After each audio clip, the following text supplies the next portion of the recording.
Okay, let's see here. I am multitasking. So, good evening, everybody. March 15. How we doing? Hope you're all having a good, quiet Sunday. Um, Let me get my Facebook Live up here on my phone so I can watch questions as they come in as well. So, so here we are. It is about 7 o'clock on the 15th.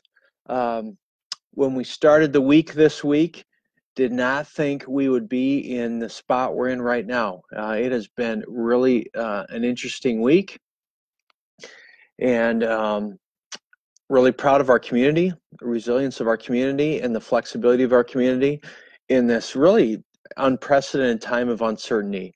And so, what I wanted to do tonight is just I'm going to talk through a bunch of things that you may want to know.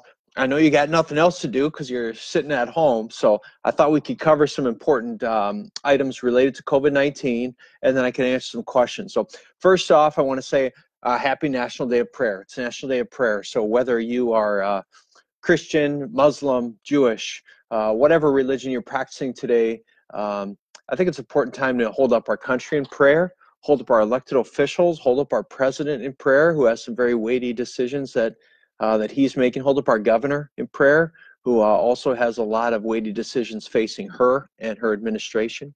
And so, first off, we created what we called a state of emergency earlier this week. And I hate the vernacular around that because it creates a panic. And that's not the intent of using the term emergency. But when we say a state of emergency, that's a technical term, a trigger that we can then use to give us some contractual flexibility and allow us to do some things in government that we couldn't do without creating that state of emergency. So that's why states use that term, cities use that term. It allows us to expedite some things and move things quicker. It's important to understand something with COVID-19 response. This is a phrase I heard on a call we were on with the Intergovernmental Affairs Committee of the White House this week. And they said, these sorts of pandemic responses are federally supported, state managed, and locally executed. Okay, so federally supported, we're getting the support from the feds and the CDC, state managed, the State Department of Health, our governor's office, they're managing this effort, and then we're executing that on the local level. There is a lot of misinformation out on this subject right now. A great lesson to remember, as always, is if it's on the internet, that doesn't mean it's true. You need to do your homework and you need to do your research. Even various news outlets are reporting different things on what you should and shouldn't be doing. So the best resource, again, is to always go to the CDC. Go to the CDC's national website, or on the local level, go to covid.sd.gov. That's the State Department of Health's website. That's where you should go if you have questions about COVID-19. I'm getting some people reaching out to me, citing some really crazy sources and saying some very weird things, and I'm like, listen, there's a lot of misinformation on the internet, and you have to use reliable sources, and you have to use your own kind of intellect as well to determine what seems true and what isn't true, and do your homework. I want to thank all the churches and mosques, houses of worship that took our lead as a city and canceled worship this Sunday and worshiped remotely. You don't know how important that was. Thank you for leading on that front. I myself was able to worship with a church remotely today online. It was great. It was a great message, and so thanks to the churches for who did that. I want to touch real quickly. I'm not going to beat the drum on it. About buying groceries, about buying toiletries, cleaning materials. Listen, we are not in this panic mode right now where we have to be cleaning the shelves out of our grocery stores and cleaning the shelves out of the paper aisle in the Targets and the Walmarts. You have to remember, when you do that and you buy 15 rolls of toilet paper, there's other people coming behind you who need that as well. And so shop as normal with that, please. We will let you know when there's a time to hoard goods, okay? And we're not at that time. So please be smart and respect your neighbor and your fellow brothers and sisters who need some of those materials. How can you help right now? I'm getting that question a lot. Paul, how can we help in our community? How can we help in our city? I want to send you to a website, and I put in the description of this video, coronahelpsf.com. Some churches are banding together to provide some support in our city, and this is a site where you can go and sign up if you need groceries or you need items delivered to you, your prescriptions, anything. There are people who are signing up to help deliver that stuff.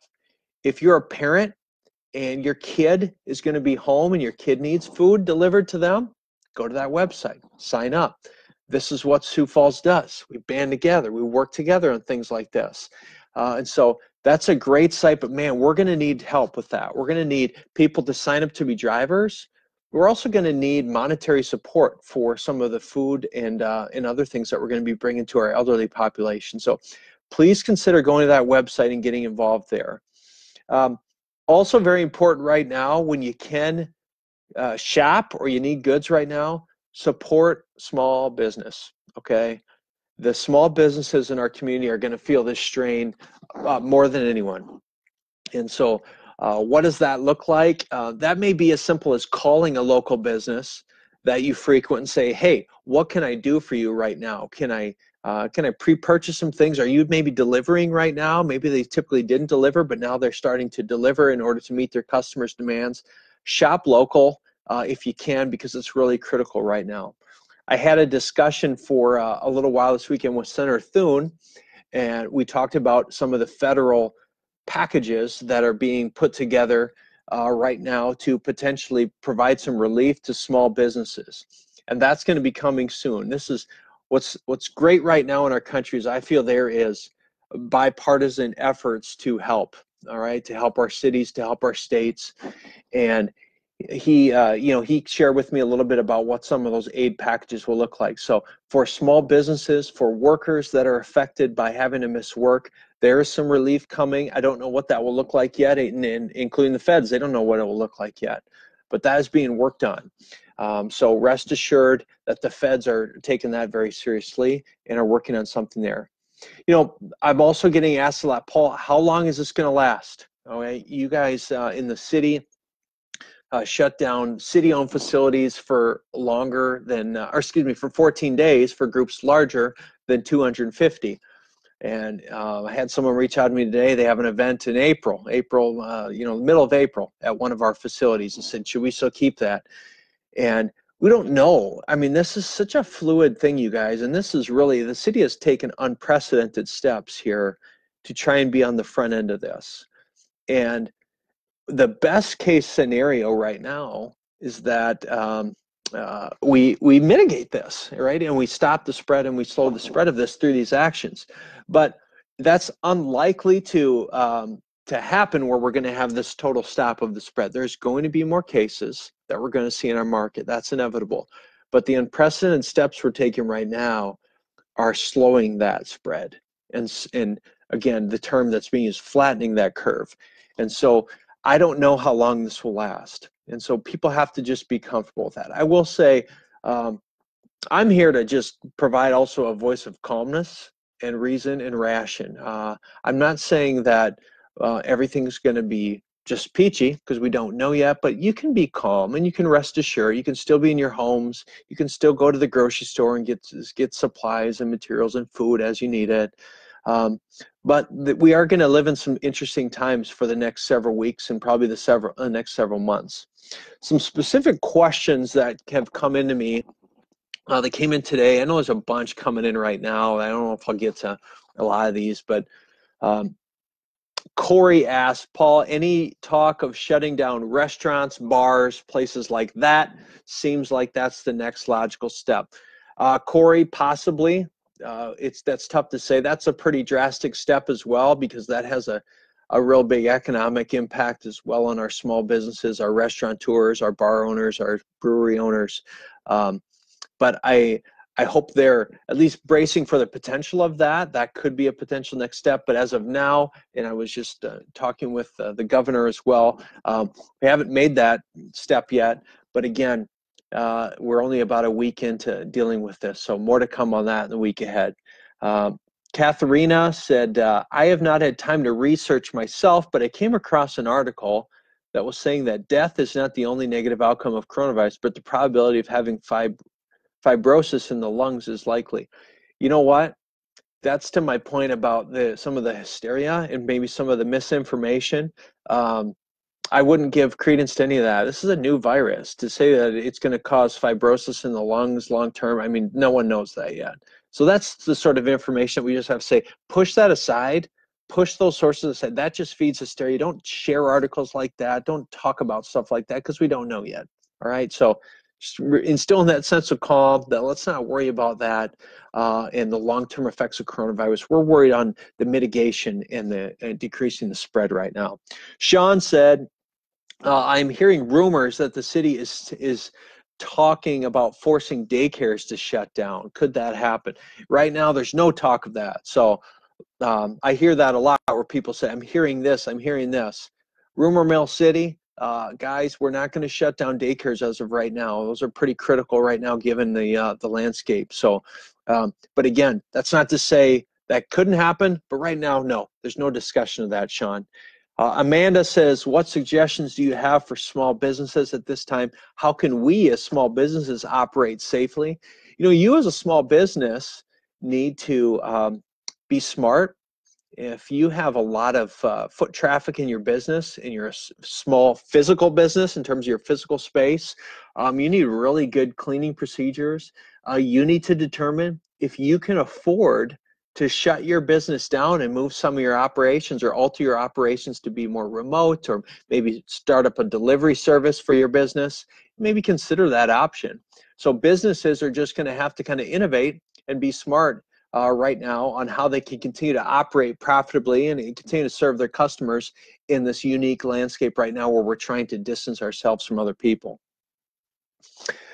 Michelle said, do we need to keep home at this time? I'm concerned that people are not taking social distancing seriously.